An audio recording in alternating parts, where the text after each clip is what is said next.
Hello बच्चों, let's read a given question. The question says how much longer is a parsec from light year? So सबसे पहले we need to understand what exactly is parsec and light year. So about that we can write as a key concept. दोनों ही unit जो है distance के हैं, alright. बस फर्क ये है कि जो पार्सेक है वो बड़ा होता है लाइट ईयर के कंपैरिजन में. अब यहाँ पे वी कैन राइट पार्सेक के बारे में अगर हम बात करें तो parsec is the unit of length and use to measure larger distance. जो एस्ट्रोनॉमिकल डिस्टेंस होते हैं जैसे कि अर्थ से स्टार का डिस्टेंस, अर्थ से डिस्टेंट ऑब्जेक्ट जो है स्पेस के अंदर या फिर कहीं गैलेक्सी में, सो उनका डिस्टेंस नापने के लिए we use the unit parsec. Alright, so अगर हम बात करें सो वन लाइट ईयर की अगर हम बात करें that is one light year.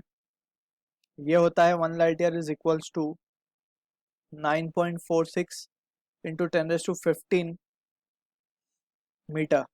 Alright, and अगर हम बात करें वन पार्सेक की, पार्सेक बेसिकली पार्सेक जो यूनिट हमने यूज किया है that is in relation to the parallax theorem. So parallax method से हम क्या करते थे, we use to calculate the distance of star from earth eight to different position. Alright, so वहां से we have derived a result that one parsec is equals to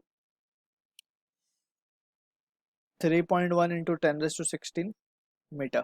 alright, so अब ये result we need to remember and ये result से we can easily answer the given question. अब हमसे अगर यहाँ पे पूछा जा रहा है कि how much longer is parsec from a light year, so we can write one parsec.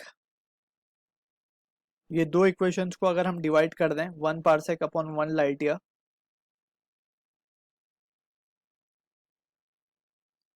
Will be equals to, क्या लिख सकते हैं हम, 3.1 into 10 raise to 16 divided by 9.46 into 10 raise to 15. इन दोनों को जब हम सॉल्व करेंगे तो we can write one parsec will be equals to 3.26 light year. Alright, so इतना how much longer, so we can say it is 3.26 time longer than a light year. So this is the answer to the given question. I hope you understood the solution. All the best.